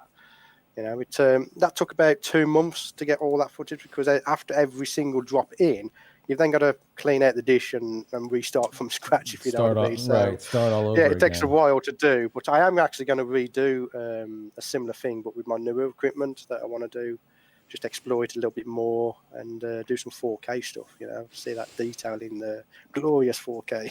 I think it's awesome. Let's look at some of those questions so we can answer some of those, and then we'll get into Yes. some of the photos and talk about those a little bit more. Let's see what we have here. Kilo Hotel says, I find smaller channels are the best for learning. I agree, because usually the smaller Hmm. channels, they're there really to help out. They're not making money. Yeah. So what you see is kind of what you get, and a lot of times you do learn a lot more because they're more willing to just share. They're not getting paid to Yeah. do it. They do it for the love of doing it and not for the money. Yeah. So there's It's something one to of be my said about mottos that. on my channel is when I learn something new, the audience does literally the week after. I don't wait around. If I go, oh my God, I didn't know you could do that, it's a video for the next week, so Right. pass on the knowledge. There's no point hiding the knowledge. I experienced that when I first started photography. I saw someone's work. I'm not going to mention their name, obviously. It was fantastic. And I contacted, said, can you give me some tips on how to get a similar result? And his reply was, I spent 5 years at university for photography. Why should I tell you? Wow. Which, that was my first experience of a professional photographer. So you could imagine I was pretty bumper with that. So when I bump into other photographers that are like, ask away, yeah, I'll show you exactly how to do it. It's amazing. So when I started my channel, I was like, you're coming along for the journey, because I don't consider myself a pro macro photographer, even though everyone says I am. Yeah. Right. Because I don't know everything yet. My channel was started because I said to a friend of mine that I want to do macro photography, and I said, I've got a vision. I'm going to learn everything I can about macro, and then I'm going to start a YouTube channel. And my friend said, why not just start it now? Because I'd be more interested in following you along as you learned than just learning it. And that's how it Exactly. started. So now it's literally, I'll find something new, it's straight onto the YouTube channel. And it's there right away. Mm, That's good. I yeah. mean, that's the best way to be. I noticed that there was a lot of photographers way back in the day. They would hold stuff really, really tight, and the ones that gave freely, they exploded. They did really, Yes. really well. Yeah. Chase Jarvis is one of the that comes to mind. Hmm. Chase did his thing, whereas this was obviously like 8 years ago now or something, a long time ago, where a lot of the photographers were not being kind of upfront with what they were doing, the secrets, so to speak. And he just kind of just said, "This is how I do it," and people loved it. They followed him, and he blew up at the time. He's still doing Mm, fantastic. But yeah, yeah, there's good stuff. I think the photographers that give freely, it's recognized. Let's see. Joe Max says, looking at getting a macro lens in order to get closer to the subject. What lens should I look into? Well, what camera do you have, Joe? So he currently, because I already asked him what camera he's got, because Oh, okay. I have to know what camera it is to recommend certain lenses. So he has a Canon 5D Mark IV and an R6.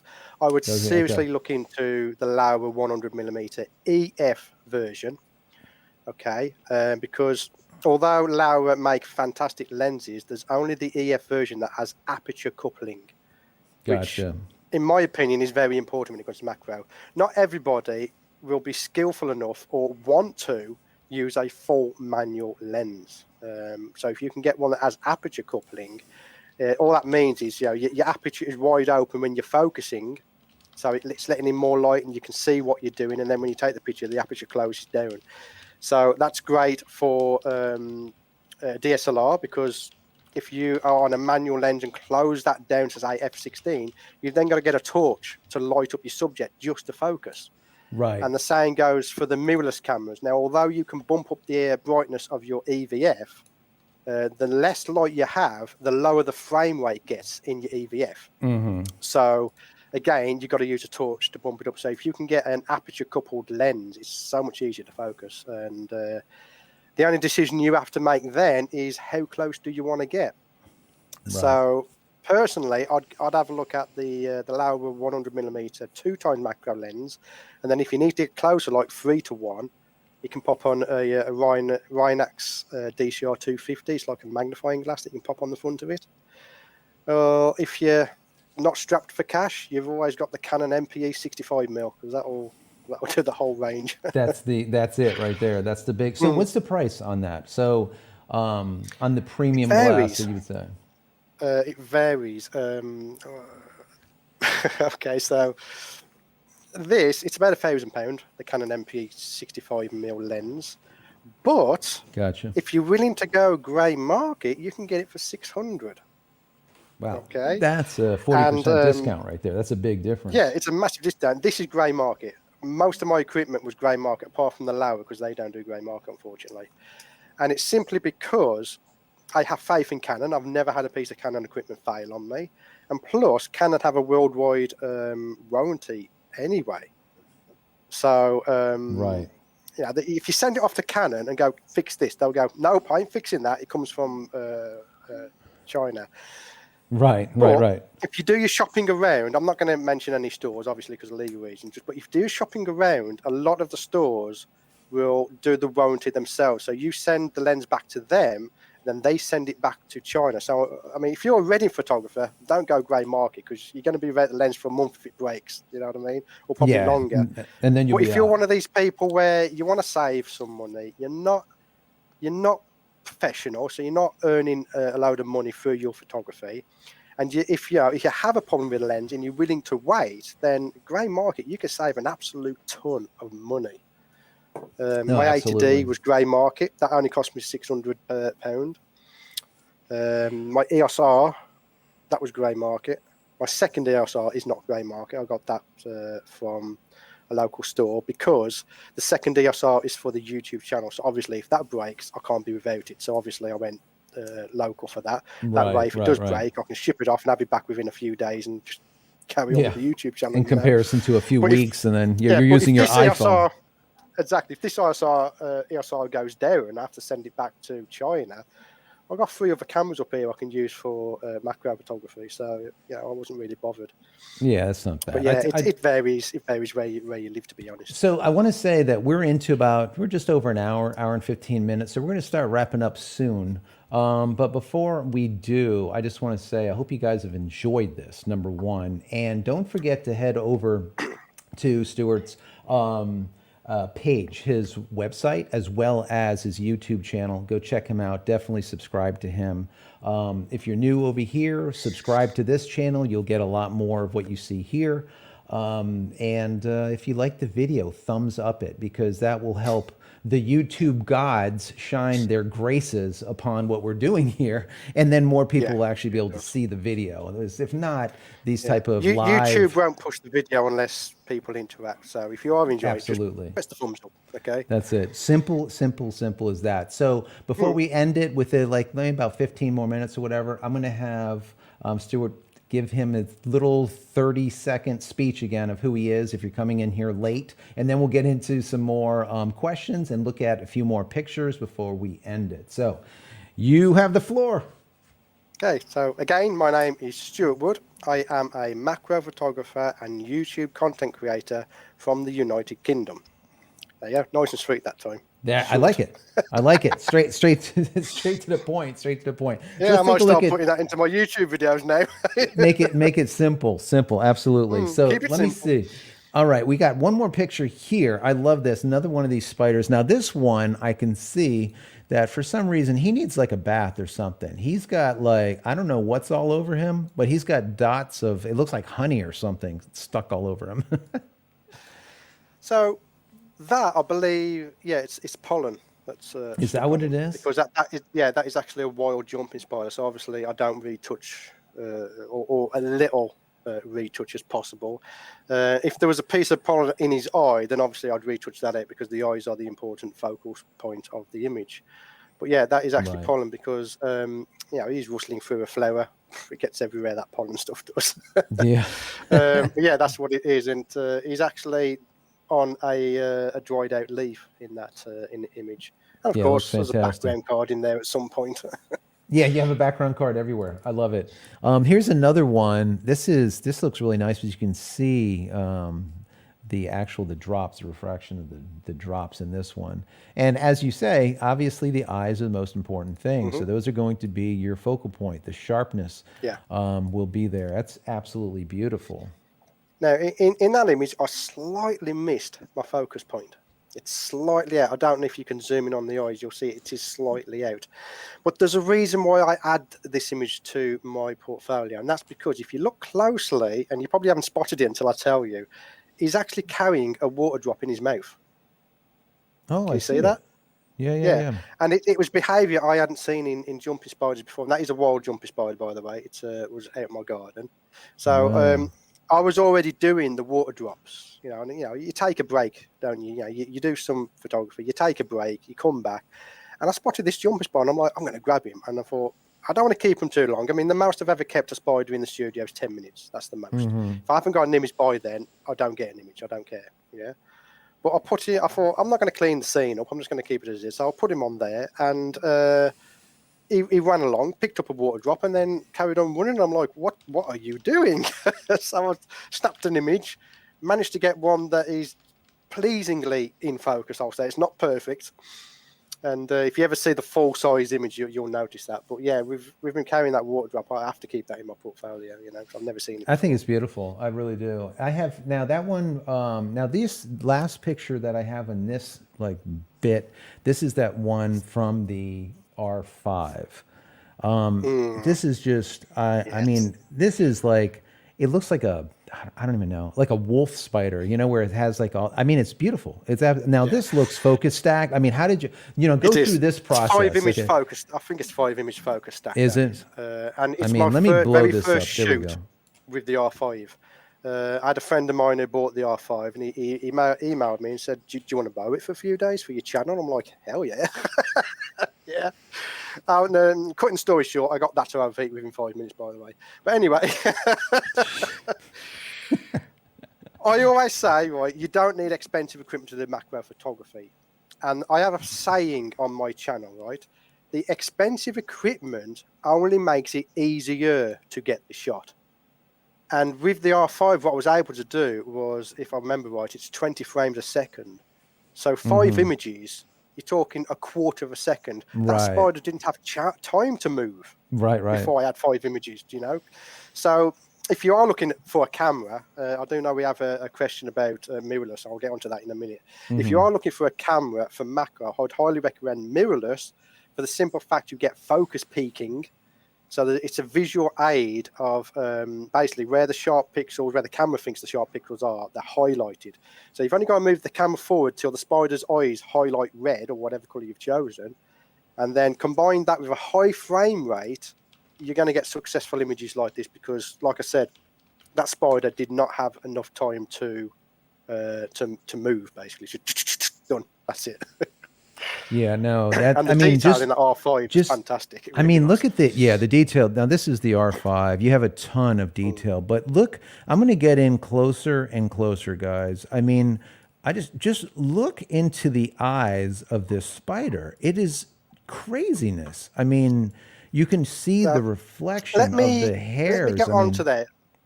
If anyone's interested in the reflection, there's a specific technique for getting that reflection, and that is this little chap here, which let is me, my diffusing bonnet. Okay, are we back up? yep. And basically, that goes on the front of your lens. Your flash shoots through it, and this is what gives the reflection in the spider's eyes. And I tried for years to get this type of image.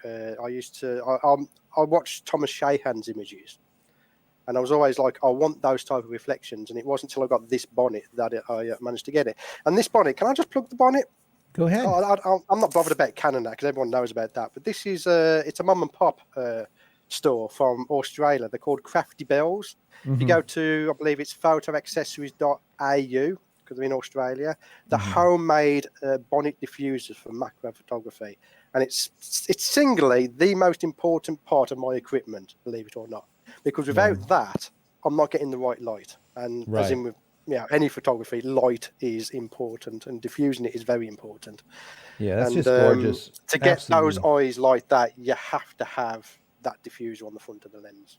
Right, right. It's just gorgeous. And I'm impressed with the R5. I know a lot of people for a while, they've been talking about, the R5 and, the whole idea of the overheating, where, shooting 8K and everything. But what they don't understand Oh, is it's a hybrid camera, right? It's a hybrid camera. You don't have to shoot see, 8K with it. here's the thing, Sometimes and I'll probably end up in a rant, okay? There's rant nothing about it. Go wrong. for it. There's nothing wrong with the R5. The R5 is a fantastic camera. The problem with the R5 was the marketing. Canon marketed it as a high resolution video camera, and it's not. And Canon rumors have just posted about that in production, apparently, rumors. Okay, so it might change, Right. but apparently there's an R5C in production, which is basically an R5 but for video. So it's got Cinema passive version. cooling. Yeah, it's a cinema version.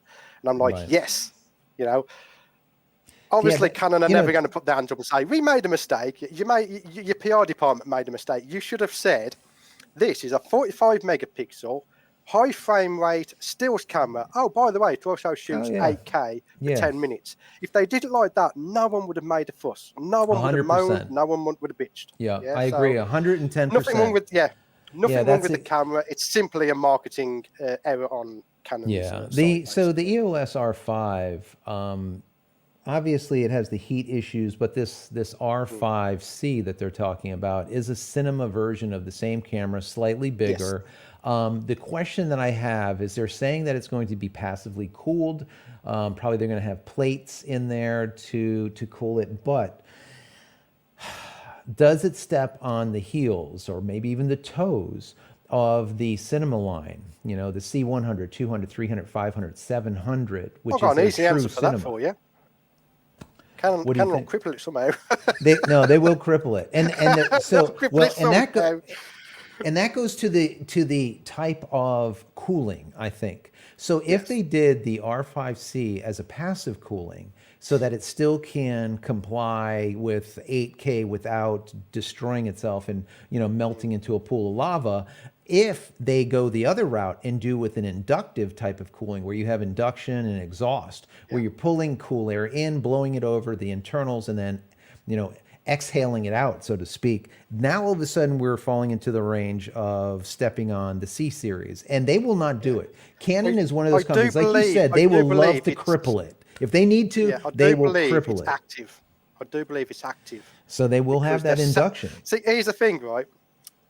They'll put it out, it'll do its 4K 120, not overheating and all that. It'll be Right. active cooling, and then all the YouTubers will bitch that it's not rever sealed. Yeah, well, of course. You can't win. You can't win. It doesn't matter what camera it is.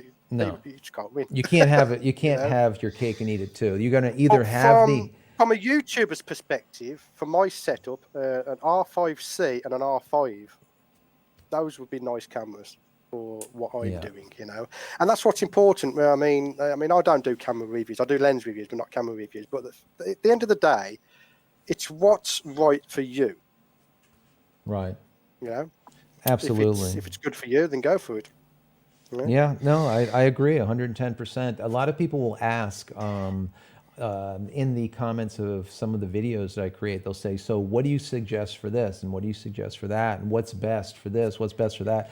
And it always goes back to what are you doing with it? And not Yes, it what's is. best for me is not going to be best for you. And that's why many times I will make a recommendation, but I'll always put the caveat, do not use me as just fodder for Yeah, you yeah. doing something or going somewhere. Just use it for a thought Well, process to look at it, but remember what I exactly, use it for. And that's one of the reasons why when I exactly. made the Life After Adobe Cutting the Cord series, the idea behind it was I showed all of the stuff that I use to replace different things like Lightroom, to replace Photoshop and Illustrator and everything in between, Premiere. So what did I use? And I showed all of them. And then at the end, I said, which ones work the best for me? That doesn't mean it's going to be the best for you. And that's, I think you do the same thing on your Exactly. channel without telling And yeah, people what to do. I got something similar to that. I mean, I'm on an EOS R now, and my YouTube channel is filmed with an EOS R, and I bought that instead of an R5. Right. And there's a simple reason why. I wanted an R5. I had it in my basket when the overheating issues came out. And studio work, I can use any camera. It doesn't matter. I control the lighting. You know yourself. It doesn't matter what you're using for a studio environment because it's only YouTube. At the end of the day, most people watch it on a low resolution anyway. But I Right. wanted an R5 for my outdoor work. So when the whole COVID thing is finished, I can go out and do that. Now, when I go outside, most of the time, the wife is actually filming the episode. She's behind the camera. And she simply turned around to me and said, if I have to take a break every half an hour, I'm not doing it. It's simple. Right. I'm not doing it. No, absolutely. And in the end, I already had an EOS R, and I said, let's take the EOS R out. Let's put it in 4K. Let's turn on the enhanced stabilization where it crops in a little bit, because the EOS R gets no love. Everybody hates it. Yeah. The crop on it, everybody hates it. The even more cropping when they use the enhanced stabilize, everybody hates it. Right. You've only got to step back though. You've just got to step back, and that's all we did. We plugged it in, turned the stabilization on, which means we could get rid of the Ronin S because that thing is heavy for the wife to handle. So all we had is we just had a little tripod, a fold-up tripod. She's holding it like that. She steps back, and we get the whole scene in with the EOS R. And with the amount of money I saved, I was able to buy Buy another whole lens or lighting something. for the studio. Absolutely. And that's Don't get exactly me it. wrong. Don't get me wrong. I'll have an R5 eventually. It's just I'm Yeah. not that fussed about it right now. No, absolutely. And that's just like you said, a lot of people that reviewed that camera, they were trying to use it almost as, like a vlogger's dream camera, 4K Yeah. doing this vlog. Well, if you are cropping in so much, you're cropping and then cropping and then cropping again, and it's a whole big crop mess because that's what Canon does to cripple. They love doing that kind Oh of God, stuff. yeah. They love crippling, don't they? But like what you're doing is you figure ways around it. Yes, you're not going to use Yeah. that to run and gun because then you'll be shooting like, your head this big, but that's okay because now you set it up on a tripod, you put it simply a foot further back, and now you get the best of all worlds and you have extra money to buy your lighting or an extra lens or whatever. This is where I don't understand some things, and you can correct me in the comments, okay? But the 80D was a vlogger's dream camera, okay? I believe Casey Neistat used it and all that, right? Right. It's the same crop. Yeah. It's the same 100%, crop. yeah. So if that camera's a vlogger's dream, why wasn't the EOS R? Because it's the same crop. Yeah, well, you do. What I Just think where you I'm coming do. from. I think when you go stabilize, you do get a slight more crop, You right? do get a little bit Yeah, of a little bit you do bit get a extra, little bit more. right? And that I Yeah, think but it's people basically got. the same thing. Yeah, a lot of YouTubers, Yeah. they just got bent because of it, and they didn't realize that there was things to do around it, But Yeah, not lens not on that fixes it. absolutely, absolutely. Going with the right lens, that always helps with everything. So the gear that you're using, kind of if someone are here now towards the end of this video, just give like a quick synopsis of the gear that you're using. We went through a lot of images. Matter of fact, I'm going to pull up that last, I I think you call it the pale regal spider, I believe It's it is. pale regal jump spider. It is It's the just same jumpy absolutely. spider that was on the maple leaf, except it's a pale version, so it's the colours are less. So obviously with the pale version, I'll put it onto a dark scene so that the spider jumps out at you, you know. Right. And that scene, if I remember right, is actually a conker shell, if I remember right. I don't know if you have them in America, conkers. I'm assuming you do, unless you've renamed them something else. Like conch shell. Yeah, conker. So conker shell. Yeah, and That's then it. again a macro background texture in the background. But yeah, that was shot. That particular one was shot. Let me just double check because I'm stupid and can't remember these things. It does. I mean, I always think what I find fascinating is why the two eyes in the front are blue and then the other ones are gray. It's just I haven't figured that out yet. You're right. I haven't figured it out. And so in my mind, when I see that, I'm like, did he enhance that? The diffuser is white. Right. Okay. And I think there's some sort of color cast was coming in. I haven't photographed these spiders in the new studio yet. So I'm wondering, will I get white eyes now? I'm in this studio because I've got dark walls instead of the grey walls. It's really fascinating. Yeah, because again, if it was post-processed into blue, its hairs would be white as well. Blue, sorry. Do you know what I mean? So if it was a post-processing issue, the hairs would be white. So I haven't quite tracked down exactly where that comes from, but because I like it, it's not high on my priority list. You know what I mean? Yeah, no, I think it's beautiful. I really do. But that image was taken with the Canon MPE 65mm lens. So that's, your favorite? That little buddy here. One of my favorites. I've got two favorite lenses. So this is the lens I would use for really small subjects. So you're talking the zebra jumping spiders, ants, anything like that is the Canon MPE, and I'm generally shooting that at around 3 to 5 times macro. Okay. Anything larger, I am using the Laura 100mm lens, and this is my lens from Laura. When I say it's my lens, I've actually got my name engraved on the lens. So Laura did that for me because I've been working closely with them on live stream, so they did that. That is a 2 times macro lens, so this lens will focus from infinity to 2 times, so I can actually take portraits with that lens as well. It is really sharp. It really is sharp. Okay, and again, we have the EOS R, the body just there. And then you got the funky gizmo on top, which is a twin macro flash. So typically, with a twin macro flash, the flash heads are attached at the front here. And anyone who's tried it will know that that's way too harsh. It's too harsh of a light. Even if you got a diffuser like this on the front, you get hot spots on the diffusers. So what I did is I got a couple of small rig arms to push the flash heads further back so that you don't create hotspots. And the reason I use this and not a standard flash, right, is hopefully I've got a battery in here. Yeah, we have. Is let me get me so I can make sure I'm doing this right. So when I half press the shutter, focusing LEDs come on. And again, that comes back to the tips on focusing. The more light you got, the faster your EVF will run, or if you're using DSLR, the brighter you'll be able to see the focus. So that's why I still use my my trim macro flash, because of the focusing LEDs. It's a bit long in the tooth now. This is a young Neuro YN24EX trim macro flash. It's not compatible with the EOS R, so I have to use it on full manual. But again, most macro photographers use the flashes on full manual anyway, so it's not really a big loss. Right. Again, for anyone who's asking, it's photoaccessories.au. Okay, this is the twin macro flash diffuser. They have other flashes for the standard speed lights, and again, diffusing the light is probably the most important part when it comes to the setup. And another part that is very important is a very fast SD card, because if you're doing focus stacking and you're doing a burst, you want to dump that to the card as quickly as possible to get another burst before your subject moves away. Right. So there you go. That makes sense. Batteries.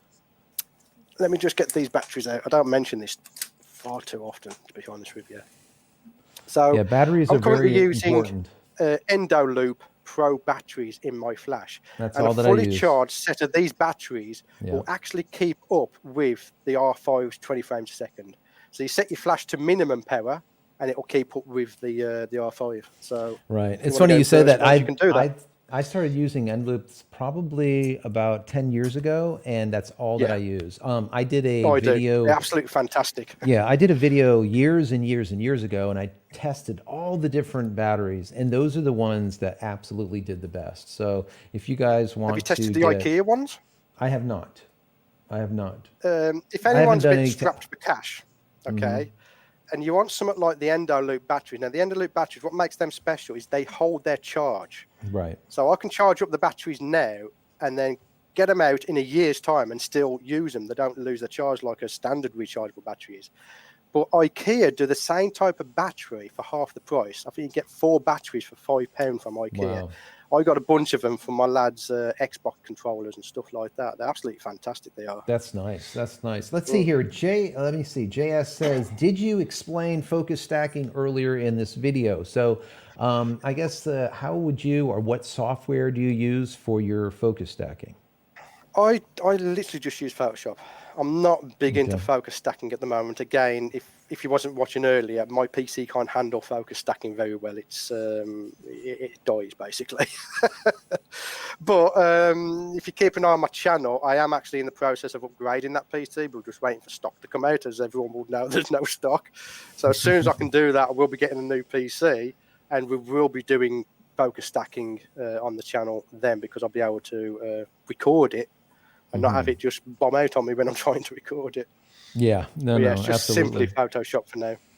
And the reason I've done that is, like I said, going back to when I find something new, I tell the YouTube subscribers, yeah, I tend not to use the other software because I want to do that on camera, and I want to capture the whole experience on camera for the first time. Now I've used them obviously, but Right. not extensively. So once the new computer comes, I'm able to do big stacks. Then obviously I'll do a video comparing the different software. Yeah, I mean, that's why people that have not seen your channel as of yet, they need to go and check it out. I'm going to put that in the comment area, but also what I'm going to do is I'm going to put it into the description and whatnot. So once this video goes from live to a physical video, it takes YouTube a while to do its processing, and I don't know what it does, but when it's done, I'm going to go in there and I'll put all of Stewart's information in there, so you can find him, his website, his Twitter, his website, where you can find some of his products, but of course his YouTube channel, which is very important.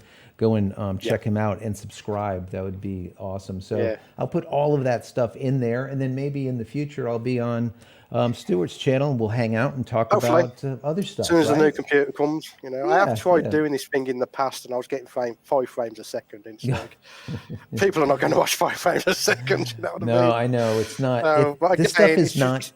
It's not easy, and honestly, not. what goes on in the back side of this? Some people like to see the behind the scenes, and I normally have another camera going, but when we do the lives, I don't have the other one going, so you can't really see what I'm doing. But there is switching going on. Matter of fact, that looks similar to that.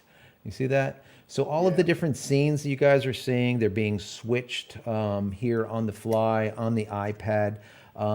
So there's a lot that goes on with these things when it comes to the internet. I've had horrible internet the last couple of days. The internet's finally back. So if things aren't 100%, my apologies. We're trying our best to get everything to happen. But yeah, there's a lot that goes on to doing these channels. And that's why when I see people support us, the smaller photographic channels, video, tech, the smaller guys, I really appreciate them for doing it, because it really helps us a lot be able to grow. And like with you now, with your channel, you're looking to get a stronger PC, a stronger computer, so that you can provide even more for your viewers.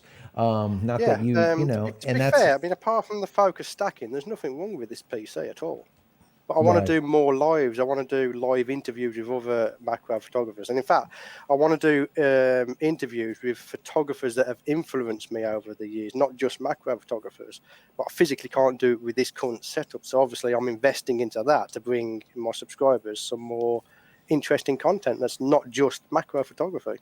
Absolutely, absolutely. So if you guys have one last question, we're going to get out in five Yeah, there's a minutes. couple of So questions I would like to answer. yeah, so jump in there, and this will be kind of like Oh, the Rick is end to asking it. about 10 times microscope objective. I have one. Again, I'm saving it for when we get the new PC because of focus stacking.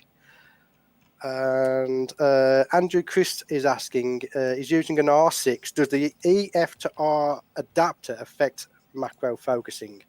It doesn't affect focusing at all, although when you're doing macro, you're most likely going to be using manual focus anyway. Okay. True. But the EF adapter, it's flawless. You can't even tell a difference when you're swapping the lenses at all. It's great. That's one thing Canon did do right.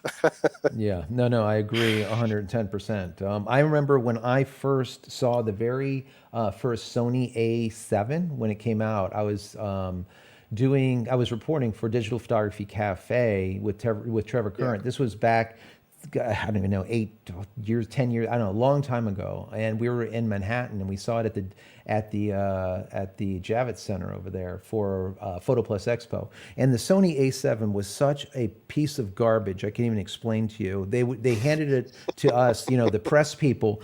They literally handed us the camera, and they said, well, you could just use any of your EF lenses on it, or like a Zeiss or something. I'm like, well, where are your lenses? Oh, we don't have, we only have this one or whatever. And the Oh focus God. was so horrendous, okay? And then pairing them up using their adapters was just, it was brutal. It was absolutely brutal, absolutely horrible. But now look how far Sony has come. So Yeah. seeing that Canon Yeah. got it right with their EF RF, converter, their adapter was really big, because I didn't know if Yeah. that was going to happen, because that's Yeah. something, there's something to be They said about that. yeah, they just need to hire a new marketing team. That's all. Yeah. Yeah. So it's a free tip for Canon if they're watching. If you want to fix all your problems, just hire a new marketing team. That would be great. Absolutely. No, that's When true. it comes to if you're going to put in 8K video, leave that to the last sentence. Oh, by the way, it does 8K video, but only Right. for 10 minutes. Yeah, exactly. Job And done. Don't yeah. lead with the fault. Don't lead with that. That's no, don't do it. No, no, absolutely. Let me see what other questions we got I've got in to give a here. shout out to Emma Giles. She's just said hi. She's a long time subscriber for me. Oh, sweet. Let's see what else we have here. Website for the bonnet in Australia. I don't know if there is one. Robert is looking for that I website for will. the bonnet. Let me because I can't post it. Let me just get the website for that. Yeah, yeah, yeah. You could throw it over I'll send it to into, you, yeah, and throw it into then you can Discord or just post whatever. it straight in. Yeah, and I'll stick it in there for them so that they can do that. There you go. Let's see. Okay, perfect. Like I said, again, it's a mum and pop business. They're making these things out of their home, and Yeah, I it's like to great. support them that And way. that's the whole thing. Bear in mind, anyone who's interested in purchasing there are issues with mailing from Australia because of the current situation, and you're also going to have to pay import tax on whatever you buy.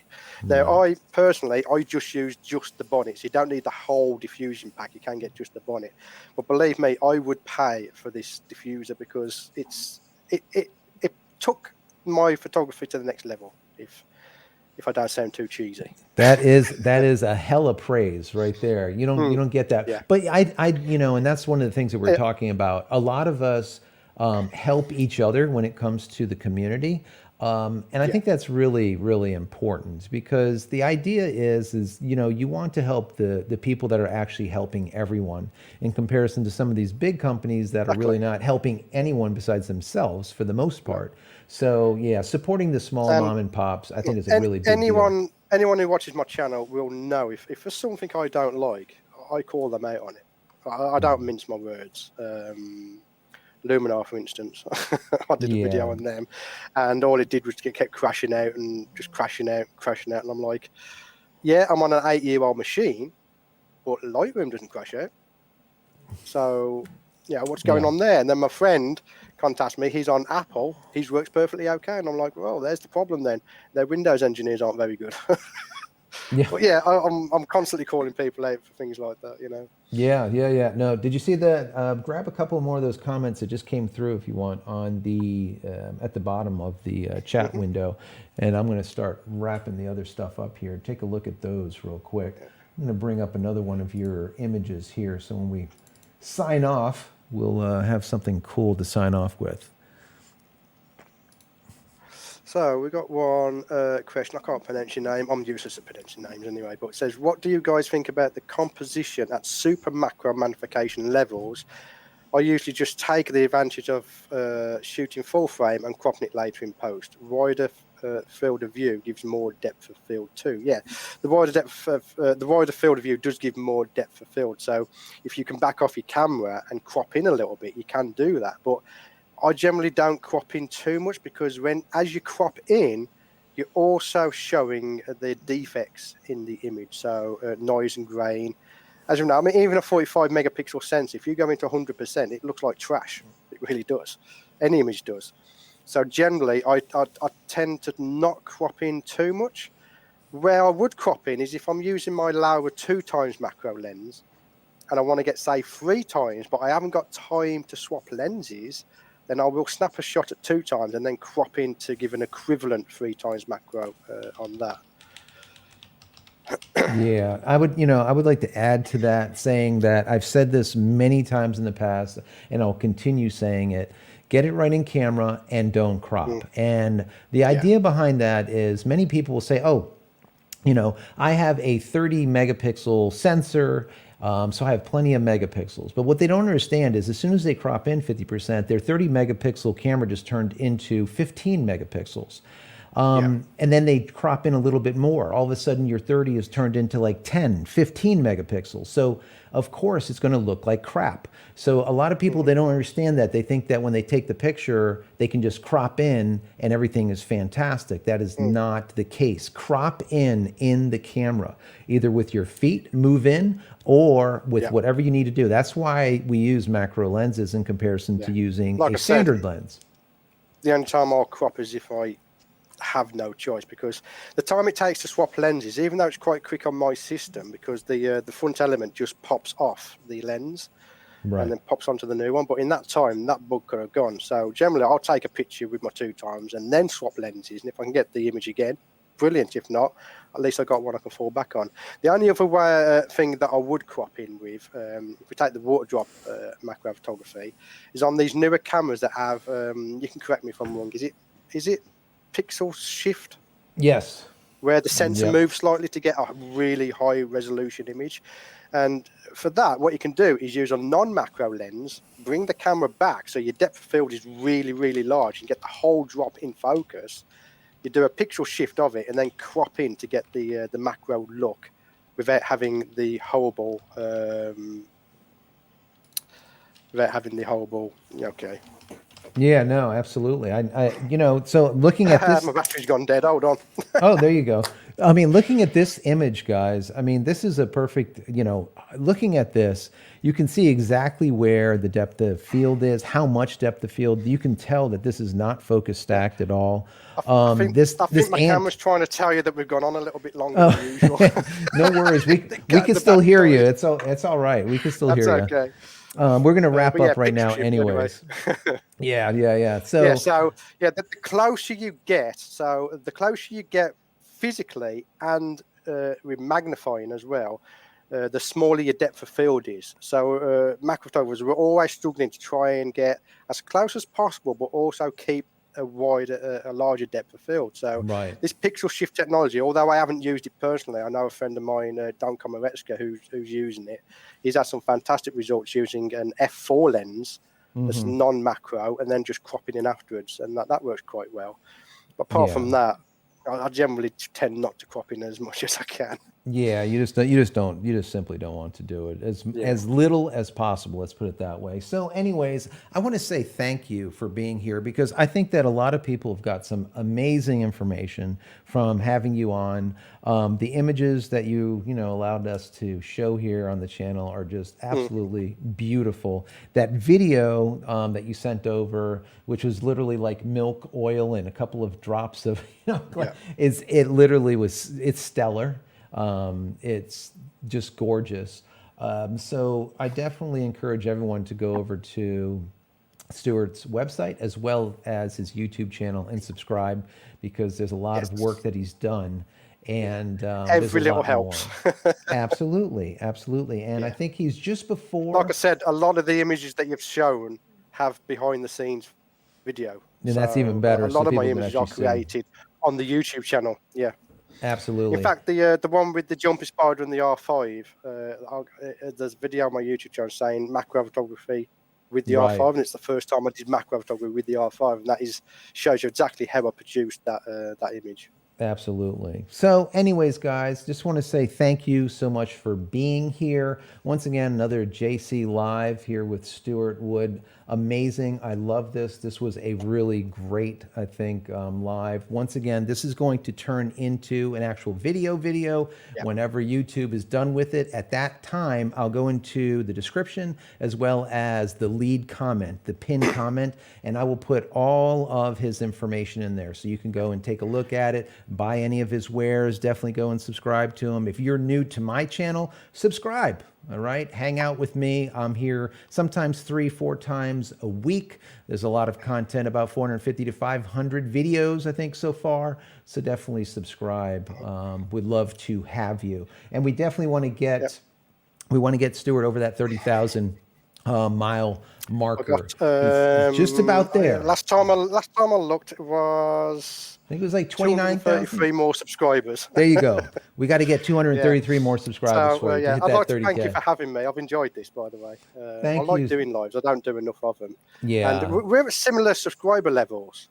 Yeah, no, So it's absolutely. how Absolutely. about we have a race? How about we have a race? The first one to 50,000 Yes. has to host a live for the other guy. And let's do it. No, let's do it. And Yeah. honestly, if people, if you don't have the system to be able to do stuff, I can host a live, and what we can do is figure out through HDMI and some other things that I can send you over some, how-tos, because I am a DP. I'm a director of photography for TV and for other things. So I can send you some how-tos on some stuff that we can get you moving and shaking and jiving, where that'd be great. you could send me over your screen, and maybe we can get stuff working like that, and maybe host it from here over there or something. So we can work something out. It'll be kind of As long as cool. the internet doesn't play off. As long as the internet, right. As long as the internet's okay. That's been a struggle as of late. So anyways, thank you very much for everyone being here. Really do appreciate each and every one of you. If you haven't subscribed to the channel yet, do so. Throw the video a thumbs up. That is very helpful. Don't forget to click the little bell icon right over here, so when I go live once again, or when new videos come out, you'll be notified of it immediately. Also, community.jcristina.com. community.jcristina.com. You'll find Stewart over there. There is a ton, hundreds and hundreds of us, tech heads, video, photo guys, everyone just hanging out, talking tech, talking photo, talking video. Check it out. Once again, community.jcristina.com, and head over to my website, jcristina.com/ebook. If you go over there, you'll get my ebook for free. If you go to jcristina.com, only you'll see all of my products. Use promo code YT20 at checkout. You get 20% off everything in your shopping cart. So anyways, once again, thank you so much for being here. Really do appreciate everyone for being here. Thank you so much, Stuart. Okay, thank you for having me. Take care.